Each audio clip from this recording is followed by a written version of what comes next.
Irmãos amados, a gente tem estudado as igrejas do Apocalipse e buscado entender o que Jesus está dizendo às suas igrejas. Sabemos que as 7 igrejas do Apocalipse representam todas as igrejas em todas as épocas, porque o número 7 aponta para integralidade e totalidade da igreja. Então, quando Jesus escreve às igrejas, ele escreve sim aquela igreja na Ásia Menor, todas elas, as 7, mas também escreve a nós. E hoje nós vamos ver o que Jesus Cristo diz à igreja em Sardes, em Apocalipse capítulo 3, a partir do verso 1. Ao anjo da igreja em Sardes escreve: estas coisas diz aquele que tem os 7 Espíritos de Deus e as 7 estrelas. Conheço as tuas obras, que têm nomes de que vives e está morto. Sê vigilante e consolida o resto que estava para morrer, porque não tenho achado íntegras as tuas obras na presença do meu Deus. Lembra-te, pois, do que tens recebido e ouvido, guarda-o e arrepende-te. Porquanto, se não vigiares, virei como ladrão e não reconhecerás de modo algum em que hora virei contra ti. Tens, contudo, em Sardes umas poucas pessoas que não contaminaram as suas vestiduras e andarão de branco junto comigo, pois são dignas. O vencedor será assim vestido de vestiduras brancas, e de modo nenhum apagarei o seu nome do livro da vida. Pelo contrário, confessarei o seu nome diante do meu Pai e diante dos seus anjos. Quem tem ouvidos, ouça o que o Espírito diz às igrejas. Amém. A igreja de Sardes, geograficamente, estava situada no alto de uma colina, numa montanha. Era uma cidade limitada em crescimento por causa da sua posição geográfica. Porque a igreja de Sardes estava, então, num alto de uma colina, numa montanha, ela estava como se fosse emuralhada, protegida de qualquer ataque externo. Era uma cidade estrategicamente muito bem localizada para resistir ataques dos inimigos. Contudo, essa posição estratégica da cidade de Sardes, ela limitava o seu crescimento e a sua expansão. Geograficamente, ela estava nessa posição. Comercialmente, ela sofria algumas limitações e a expansão territorial era muito limitada por causa do local aonde estava. Contudo, apesar desta posição, em 529 a.C., Ciro, rei da Pérsia, ele conseguiu tomar a cidade de Sardes. Por quê? Porque ele sitiou aquele lugar por 14 dias e ficou esperando uma oportunidade só de invadir. E ele conseguiu invadir, escalando aquelas muralhas, porque os soldados estavam dormindo. Tamanha era a confiança dessas pessoas que habitavam em Sardes, de que aquela cidade era inconquistável, que os soldados dormiram à noite. Eles relaxaram de tal forma, na confiança, na posição que estavam, né? Isso para nós é um ensino, não confiar na posição que se está, porque eles confiaram na posição e dormiram, e foi assim que Ciro, o rei da Pérsia, conseguiu, de forma muito sutil, entrar durante a noite e conquistar a cidade. Mais tarde, Antíoco Epifânio, em 218 a.C., faz o mesmo feito. O excesso de autoconfiança e de segurança que os habitantes de Sardes tinham na cidade, mais uma vez os fizeram relaxar, não prestar atenção, não vigiar. Então Antíoco Epifânio conquista Sardes pela segunda vez, pelo mesmo motivo. É por isso que Jesus Cristo, em Apocalipse, neste texto, capítulo 3, verso 3, vai dizer aos cidadãos de Sardes: sejam vigilantes, lembra do que tem recebido, ouvido, guarda, arrepende-te, porquanto se não vigiares. Quando Jesus fala isso, se não vigiares, pois todos eles estão entendendo o que ele está falando. Ele está usando a história da cidade para falar com a igreja e dizendo: olha, foi por falta de vigilância que Ciro, rei da Pérsia, conquistou esse lugar. E de novo foi por falta de vigilância, 300 anos depois, mais ou menos, que Antíoco Epifânio conquistou esse lugar também. E se vocês não vigiarem esse lugar poderá ser novamente conquistado, mas agora não por Ciro e nem pelo antigo Epifânio, mas pelo diabo, porque Jesus fala de uma vigilância espiritual e não de uma vigilância militar. No ano 17 ainda, depois de Cristo, essa cidade foi parcialmente destruída por causa de um terremoto. Então veio um terremoto sobre Sardes, destruiu ela parcialmente, e foi o imperador Tibério que trabalhou na reconstrução dessa cidade. A cidade, depois reconstruída por Tibério, se torna uma cidade rica, muito abastada. E nesse contexto de 17 depois de Cristo, aonde a cidade já é rica e abastada, e continua sendo rica e abastada, é que Jesus Cristo vai pedir a João que escreva então essa carta à cidade, porque a cidade caiu em promiscuidade moral, promiscuidade espiritual. A cidade, e sobretudo a igreja, não estava exercendo nenhuma influência. A igreja entrou num torpor espiritual. A igreja se parecia com a cidade e a cidade se parecia com a igreja. Diante de uma igreja morta, Jesus precisa escrever uma palavra a essa igreja, uma advertência a esta igreja. E é digno de nota, irmãos, que infelizmente Jesus Cristo não tem um elogio sequer para esta igreja. Nenhum único elogio Jesus Cristo faz a esta igreja. Primeira lição que aprendemos nesse texto, então, agora que vimos esse contexto. Primeira lição: a árvore sem frutos não recebe pedradas. Já ouviu isso? A árvore que não tem fruto não vai receber pedradas. É o que está acontecendo nesta cidade. Verso 1: ao anjo da igreja em Sardes escreve: estas coisas diz aquele que tem os 7 Espíritos de Deus e as 7 estrelas. Aqui Jesus está fazendo uma referência ao seu poder. Os 7 Espíritos significa Jesus tem a plenitude do Espírito, porque o 7 é o número da totalidade e da integralidade. O que Jesus está dizendo é: quem está falando é aquele que é um só com o Espírito. Eu e o Pai somos um, mas eu, o Pai e o Espírito Santo somos um só. Aquele que tem os 7 Espíritos, ou seja, a plenitude do Espírito, é quem está falando, e ele está falando as 7 estrelas. Quem explica o que são as 7 estrelas? É o próprio apóstolo João, em Apocalipse 1:16, que diz assim: tinha na mão direita 7 estrelas, e da boca saía ali uma afiada espada de 2 gumes, o seu rosto brilhava como o sol na sua força. João explica que as 7 estrelas são os 7 anjos, ou seja, os 7 pastores dessas igrejas, mas também à luz da Bíblia aprendemos que toda a igreja está nas mãos de Jesus. Não só os pastores, os líderes, as 7 estrelas, mas também os 7 candeeiros que representam a igreja. E quando Jesus diz aqui que ele tem na mão direita as 7 estrelas, que está ali no verso 16 do capítulo 1, não é como o microfone que está na minha mão, que você vê parte sobrando. Quando Jesus diz: eu tenho na mão direita as 7 estrelas, é quando ele fecha a mão, está totalmente dentro da mão, não existe parte que possa ser vista. Quando Jesus diz que ele tem a liderança da igreja e a igreja nas mãos dele, é de uma forma oculta.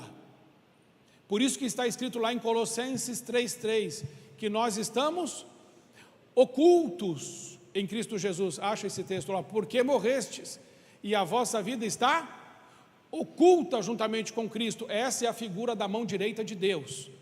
É aquele que te guarda na mão dele de uma forma que não pode ser visto, porque você está completamente protegido, guardado, oculto. É o Salmo 91:1. Feliz aquele ou bem-aventurado aquele que habita no esconderijo do Altíssimo. Qual é o esconderijo do Altíssimo? O esconderijo do Altíssimo não é um lugar, o esconderijo do Altíssimo é uma pessoa. Nós estamos ocultos em Cristo Jesus e o maligno não nos pode tocar. É importantíssimo entender isso, que não existe um lugar, mas é uma pessoa, é o Jesus Cristo que nos protege. E quem está nele está à sombra do Onipotente, porque Jesus e o Pai são um só.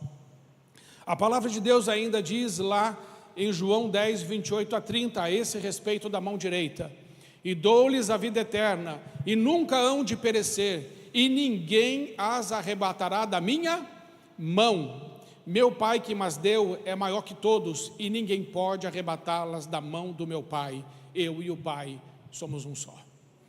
O que Deus está dizendo é: fique tranquilo, fique tranquila, você está nas minhas mãos, e das minhas mãos ninguém pode tirar você.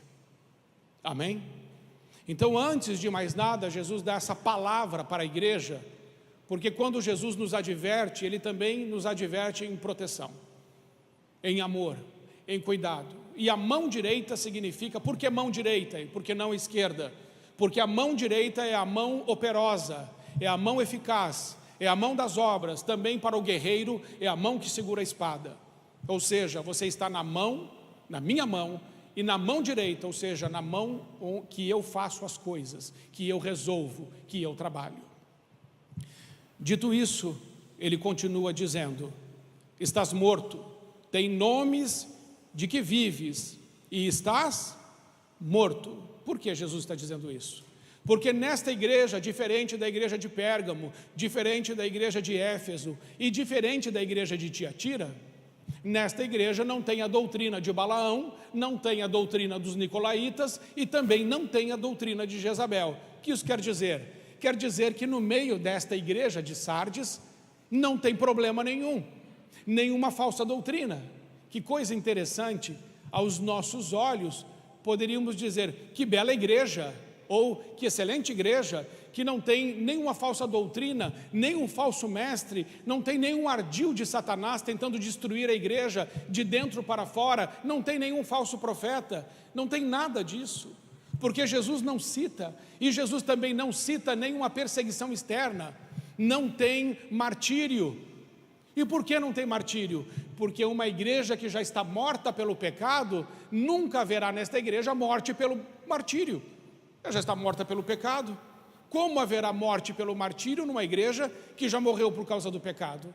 Então aqui nesta igreja você não vê a política, a Roma perseguindo a igreja, não tem. Os judaizantes, os judeus contra a igreja, não tem também. Também não tem aqui nenhuma falsa doutrina, nenhum falso mestre, nenhum falso apóstolo, não tem nada.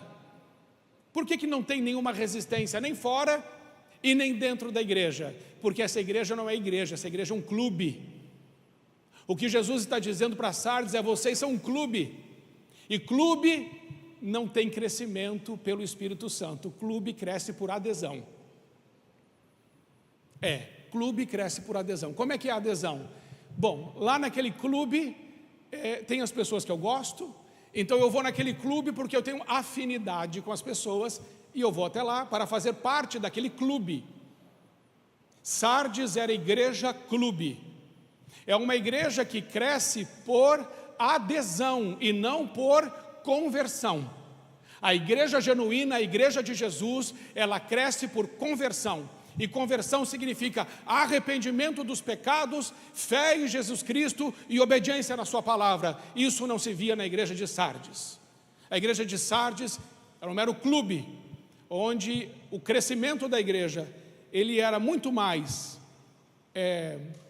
um crescimento marcado pelo inchaço, então não é crescimento. A igreja que cresce é uma igreja onde o Espírito Santo está. E quem convence o homem do pecado, da justiça e do juízo é o Espírito Santo.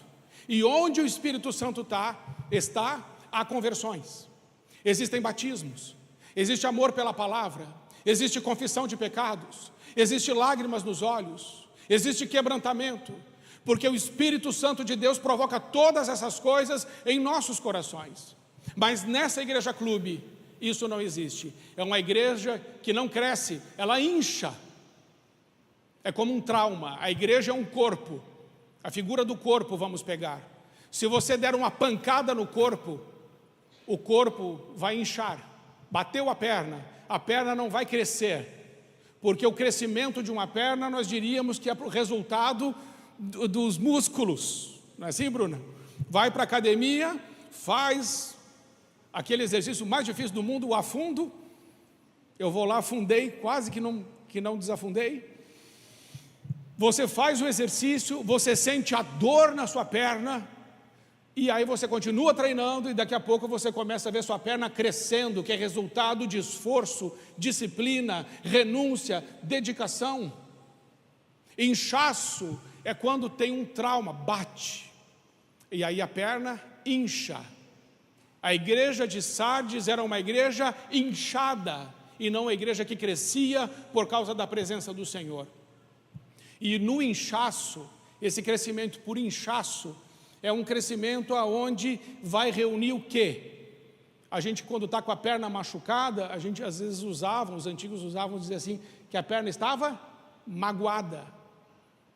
Está magoado o lugar. Aonde tem um monte de gente magoada, ferida, intoxicada, esse lugar não cresceu, este lugar inchou. E inchaço é uma marca de uma igreja morta. Diga amém, pelo amor de Deus. Então, e o crescimento é a marca de uma igreja viva.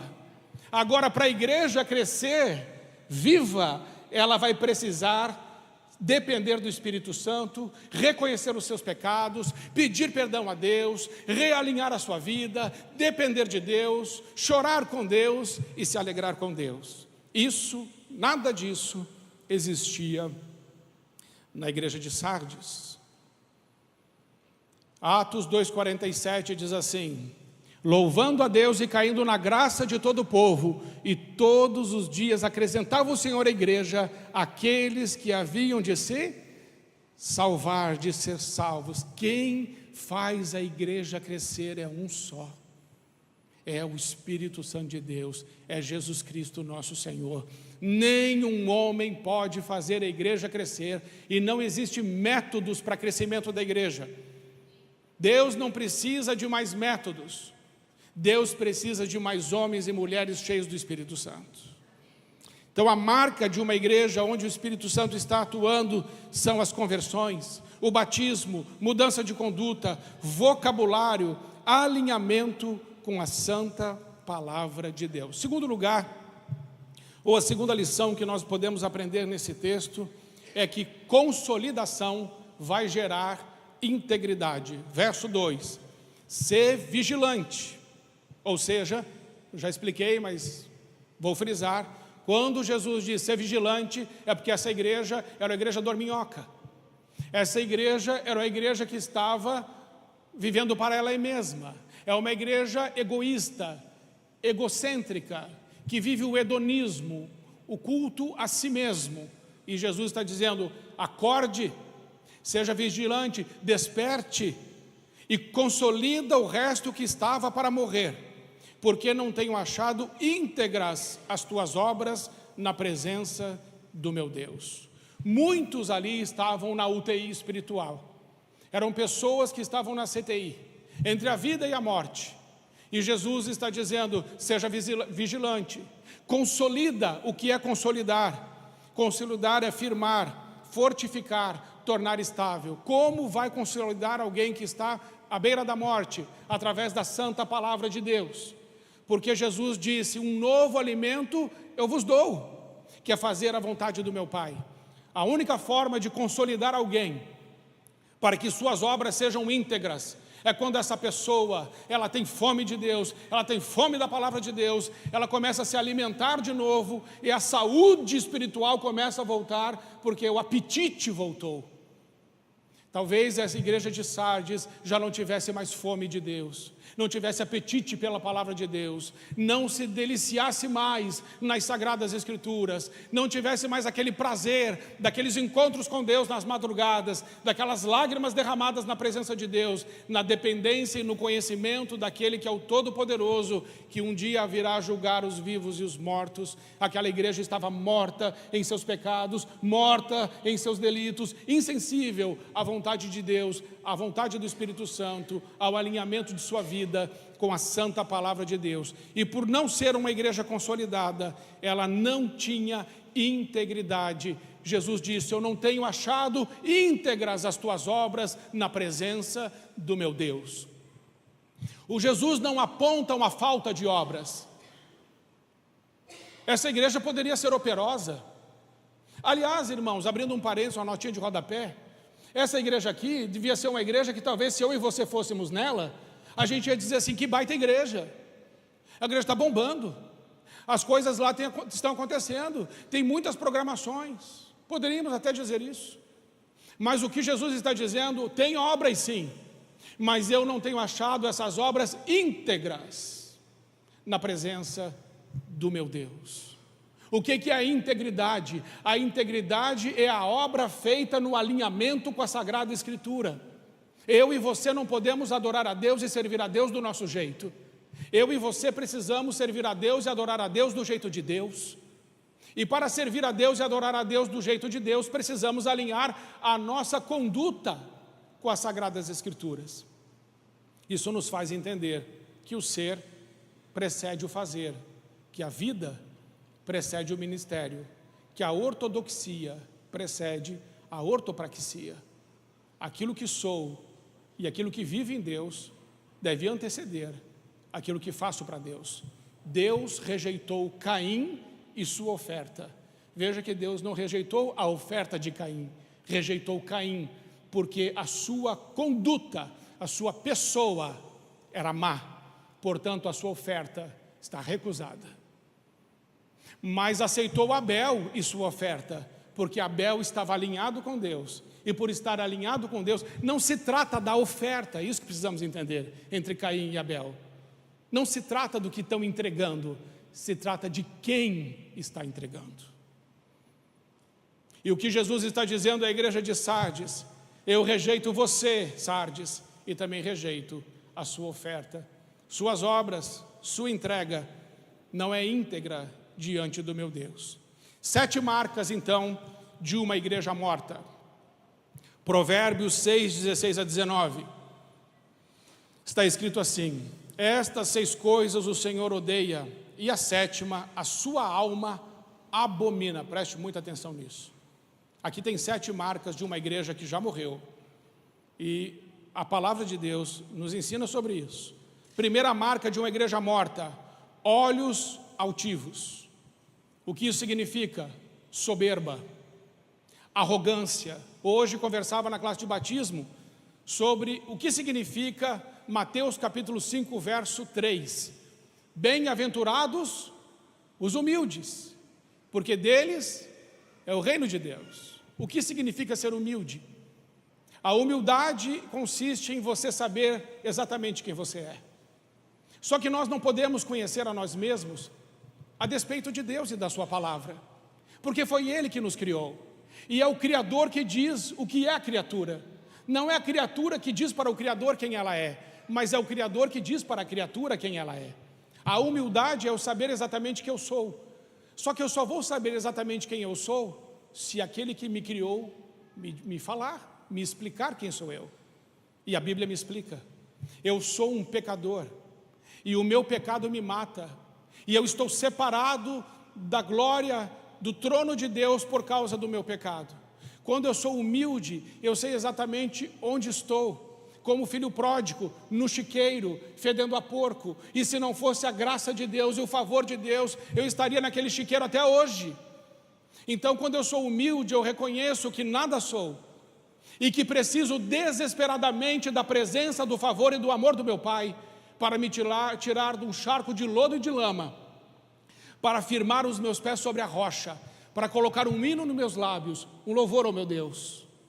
Só Deus pode fazer isso. Quando eu sou humilde, eu sei isso. Quando eu tenho olhos altivos, eu acho que sou melhor que você. Acho que posso te julgar. Eu acho que posso te criticar. Eu acho que posso dizer coisas a seu respeito, mas Jesus disse: cuidado, antes de tirar o cisco do olho do teu irmão, tira primeiro a trave que está no seu olho. Ou seja, primeiro se enxergue, para depois criticar o seu irmão. Segunda marca de uma igreja morta: língua mentirosa. Fala e replica mentiras, fofocas. Pessoa que não tem compromisso com a verdade, lembrando que a verdade não é um conceito, a verdade é uma pessoa, a verdade é Jesus. Terceira marca: mãos que derramam sangue inocente, assassinam pessoas, assassinam os irmãos, cometem abortos, sangue inocente derramado, como o Abel que matou o Caim. Por que Caim fez aquilo? O Caim que matou o Abel. Por que Caim fez aquilo? Porque Caim estava morto. E uma igreja morta mata. E entenda que Caim matou Abel no culto. Era um culto. Porque eles estavam entregando oferta. E pela disputa de culto é que Caim matou Abel. Isso é uma marca de uma igreja morta. Quarta marca: o coração que maquina pensamentos perversos. Os cristãos de Sardes estão lá em Sardes, naquela igreja, mas aquela igreja não tem nenhuma diferença com o mundo. O que Jesus estava dizendo é: igreja de Sardes, vocês e a cidade, vocês são iguais.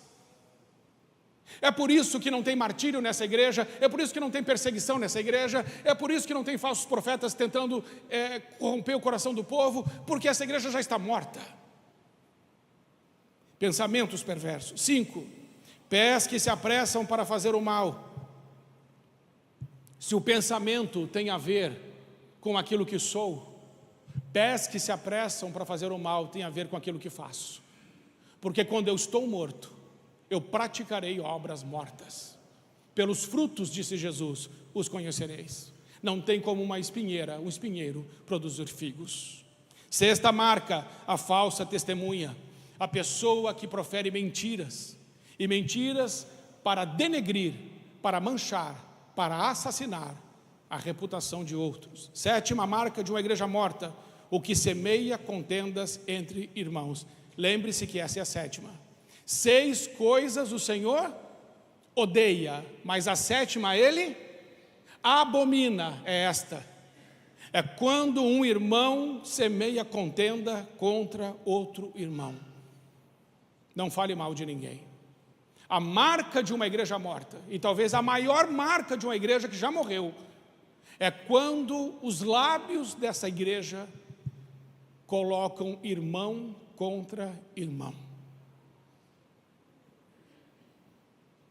E o Senhor abomina. É interessante que tem algumas coisas que Deus odeia, mas essa aqui Ele faz um destaque. Essa aqui Ele tem asco. Essa Ele tem nojo de pessoas que colocam os seus lábios para falar mal de outros irmãos. Terceira lição, verso 3. Lembra-te, pois, do que tens recebido e ouvido, e guarda-o e arrepende-te. Muito bem, voltemos para as Escrituras. Lembra-te do que tem recebido e ouvido. O que a igreja recebeu e ouviu? Senão a palavra de Deus. A igreja esqueceu. Sardes não conhece mais a palavra de Deus. A palavra de Deus para Sardes é só uma mera informação. Hoje talvez a gente seja o povo com maior acesso à informação sobre Deus, sobre a Bíblia, sobre as Escrituras. Nós temos um povo hoje muito bem informado, mas informação não significa que é verdade na minha vida. O Senhor Jesus não quer que a gente tenha mais informação sobre Ele. O Senhor Jesus, Ele quer que a gente tenha temor dEle, temor da sua palavra, alinhamento e obediência ao Senhor e à sua palavra. Lembra-te, pois, do que você tem recebido e ouvido. Ou seja, a igreja de Sardes, o Senhor Jesus está falando: volte-se para a palavra, porque a palavra de Deus é o nosso livro de regra, de fé e de prática. Ou vivemos pela palavra, ou então rasgamos, queimamos a Bíblia e deixamos de ir à igreja, porque esta igreja, ela já abandonou a palavra de Deus há muito tempo. E por isso é uma igreja morta. E veja que os antepassados dessas pessoas aqui, talvez tenham conhecido o próprio Cristo, mas com certeza conheceram os apóstolos. Não faz tanto tempo. E eles já estão mortos. Isso é para você ver que basta 2 ou 3 gerações para que a fé que plantamos no coração dos nossos filhos seja completamente roubada e eles sejam totalmente desviados de Deus. Porque nós estamos falando só do ano 90 depois de Cristo. E já temos uma igreja morta. Uma igreja que não se identifica com a palavra. Mas a marca de uma igreja saudável é o amor pela palavra de Deus. Segundo, é uma escola bíblica. A marca de uma igreja bíblica tem classe do pastor. Tem santificação. Ou seja, não é só aprender, de ter informação na mente, mas de ter uma conduta alinhada com essa verdade que é a palavra de Deus. Uma igreja verdadeira, ela ilumina e ela salga. A igreja verdadeira tem um coração diferente, é isso que Jesus está falando. Quando ele fala assim, lembra-te, pois, do que tens recebido e ouvido e guarda-o. Guarda onde? Onde devo guardar? O salmista responde, Salmo 119, 11, guardo no coração as tuas palavras, para não pecar contra ti. Jesus está dizendo assim, igreja de Sardes, você lembra do que você tem recebido e ouvido? Então guarda-o, porque o seu coração está longe de mim. Sua boca confessa o meu nome, mas o seu coração está tão longe de mim. Mateus 15, 19 está escrito assim, pois do coração saem os maus pensamentos, os homicídios, os adultérios, as imoralidades sexuais, os roubos, os falsos testemunhos e as calúnias. Veja, irmãos, que é do coração do homem que saem essas coisas. E por isso que Jesus está dizendo assim, guarda a minha palavra no teu coração, porque se você não colocar a minha palavra aí dentro, o que vai sair de dentro do seu coração é isso.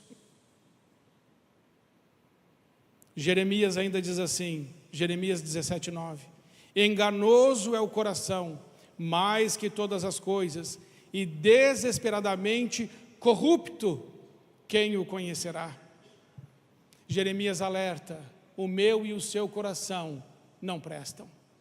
Ou a gente guarda a palavra no nosso coração para não pecar contra Deus, ou nós vamos viver a imoralidade, a corrupção, o desvio ético e moral da santa palavra de Deus e emprestaremos os nossos lábios ao diabo para denegrir a imagem dos nossos irmãos, para difamar e caluniar os nossos irmãos e para termos marcas em nossa vida de uma igreja morta se não cuidarmos do nosso coração.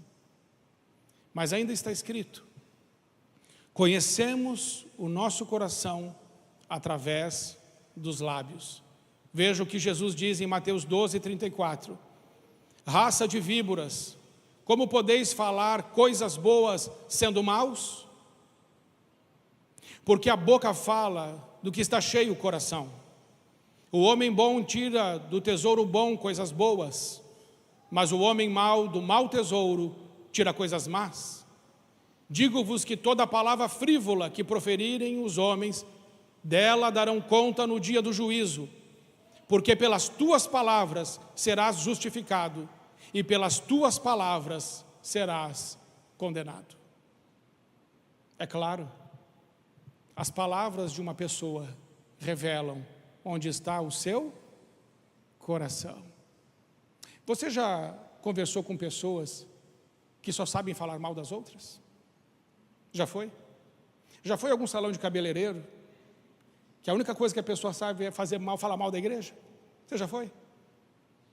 Igrejas mortas, pessoas mortas, vomitando a maldade do seu coração. Cuidado, pelas suas palavras serás condenado, mas pelas suas palavras serás justificado. A boca fala o que está cheio, o coração. Guarda os teus ouvidos de toda a palavra má, porque se você deixar uma palavra ruim entrar em seu ouvido, ela poderá descer e habitar em seu coração. E Jesus continua dizendo, arrepende-te. O que é o arrependimento? É uma mudança de mente em primeiro lugar, Em segundo lugar, é uma mudança no coração. Em terceiro lugar, é uma mudança de atitude. Em primeiro lugar, o arrependimento é uma mudança na mente. Veja só o que é o arrependimento: é a consciência de que eu estou fazendo errado. Quando eu não tenho consciência que estou fazendo errado, eu permaneço fazendo errado porque estou no engano. O arrependimento é eu sair do engano, reconhecer que estou errado. Vou precisar de humildade para isso, porque sem humildade não se constrói a unidade, sem humildade não há confissão, porque eu não tenho a perspectiva correta de mim mesmo, porque a humildade é ter perspectiva correta, é saber que é um pecador, mas que foi salvo pela graça e pelo sacrifício vicário de Cristo. Então o arrependimento passa pela cruz, necessariamente, e aí eu me arrependo das minhas más obras, ou seja, eu tenho consciência do meu pecado, e imediatamente haverá uma conversão no meu coração. Eu vou parar de maquinar o mal, eu vou parar de falar mal, eu vou parar de agir mal, porque o meu coração agora está se enchendo da palavra e do temor do Senhor. E em terceiro lugar, o arrependimento implica numa mudança de vontade. Não basta saber o que é errado, não basta simplesmente colocar no coração a palavra de Deus e não tomar nenhuma atitude em relação a isso. O terceiro aspecto do arrependimento é a mudança prática de atitude vista a olhos. É deixar o mau caminho e começar a andar no caminho santo, reto, de veredas de justiça do nosso Senhor. Arrepende-te, diz Jesus à igreja de Sardes. Sobre isso o apóstolo Paulo explica bem em 2 Coríntios 7,10, que diz assim: porque a tristeza, segundo Deus, produz o arrependimento para a salvação, que a ninguém traz pesar, mas a tristeza do mundo produz morte, porque a primeira tristeza que é produzida é uma tristeza que vem de Deus. Essa tristeza que vem de Deus vai produzir vida, porque você vai confessar o pecado. A segunda tristeza não produz vida, porque não gera confissão de pecado. Ou seja, o que se cria? O que se cria na segunda tristeza? Se cria uma narrativa conveniente para permanecer exatamente no lugar que está. É isso que o remorso faz. O remorso, ele maqueia, ele dissimula, ele manipula, ele distorce, para que a pessoa permaneça no mesmo lugar. Exemplo, Judas. Judas entregou Jesus. O que ele sentiu? Remorso. Para onde ele foi? Deus é que sabe. Pedro, ele negou Jesus. O que ele sentiu? Tristeza, segundo Deus. Ele chorou amargamente. Ele se arrependeu de ter negado Jesus. Judas nunca se arrependeu de verdade de ter traído Jesus. Essa é a diferença entre os dois. E se pudéssemos conversar com Judas, ele teria uma bela narrativa para explicar o porquê ele traiu Jesus. E a explicação, com certeza, seria uma excelente explicação. Contudo, vai ele e a explicação, tudo para o inferno. Entendeu? É sobre isso que Jesus está falando com a igreja de Sardes. E ele continua dizendo: vigia, porque o diabo ainda não terminou. O diabo atacou a igreja de Sardes. O diabo não atacou a igreja de Sardes com falsas doutrinas. O diabo não atacou a igreja de Sardes com martírio. O diabo não atacou a igreja de Sardes com perseguição. Com que então o diabo atacou essa igreja? Com mundanismo, com conforto, com narrativas convenientes. A igreja de Sardes, com certeza, tinha um conceito sobre ela muito bom, porque ela criou toda uma narrativa para ser uma igreja conformada com o mundo. Mas a palavra de Deus diz: não vos conformeis com este mundo, mas sede transformados pela renovação da vossa mente, para que experimenteis qual seja a boa, perfeita e agradável vontade de Deus. Essa igreja não experimentava a vontade de Deus, essa igreja vivia sua própria vontade. Por isso, era uma igreja morta. Indo para a conclusão, que horas que são ali? 11h20. Indo para a conclusão, sorte sua que é 11h20. Verso 4: tens contudo em Sardes umas poucas pessoas que não contaminaram as suas vestiduras e andarão de branco comigo porque são dignas. O que isso significa? Jesus está dizendo, olha, no meio dessa podridão toda da igreja de Sardes, no meio desse cemitério que é a igreja de Sardes, Jesus está dizendo, no meio de vocês existem algumas pessoas vivas, e essas pessoas que estão vivas na igreja de Sardes não têm suas vestes contaminadas com o pecado, com o mundo, com o falso testemunho, com a maledicência, com as fofocas, com colocar um irmão contra o outro irmão. Existem pessoas no meio de vocês que são pessoas sérias, mas sobretudo o que é ser digno? Digno é aquele que é lavado, é purificado, é transformado pelo sangue do nosso Senhor Jesus Cristo. Nenhum homem, nenhuma mulher é digno em si. Esta dignidade que Jesus está falando é a dignidade dele na pessoa. É isso que é ser digno. Não tem a ver com nossa conduta moral, com o nosso comportamento ético e com o acerto na nossa obediência. Isso não tem nada a ver com dignidade, desta dignidade. Isso tem a ver com o processo de santificação. A dignidade que Jesus está falando é o sangue dele em cima da pessoa. Ou seja, a minha vida está sob sua vida, por isso você é digno. Porque é João 15, onde Jesus diz assim, sem mim nada podeis fazer, sem mim estáis mortos em vossos pecados e em vossos delitos. A dignidade é resultado da fé que temos no nosso Senhor. Verso 5, o vencedor será assim vestido de vestiduras brancas, e de modo nenhum apagarei o seu nome no livro da vida, pelo contrário, confessarei o seu nome diante do meu Pai e diante dos seus anjos. Quem tem ouvidos, ouça o que o Espírito diz às igrejas. O que Jesus está dizendo é, um dia, igreja de Sardes, vocês não estarão mais aqui. Um dia, vocês estarão na minha presença, é isso que ele está dizendo. E naquele dia, os dignos ouvirão dos meus lábios, vinde benditos do meu Pai, e entrem no gozo do seu Senhor.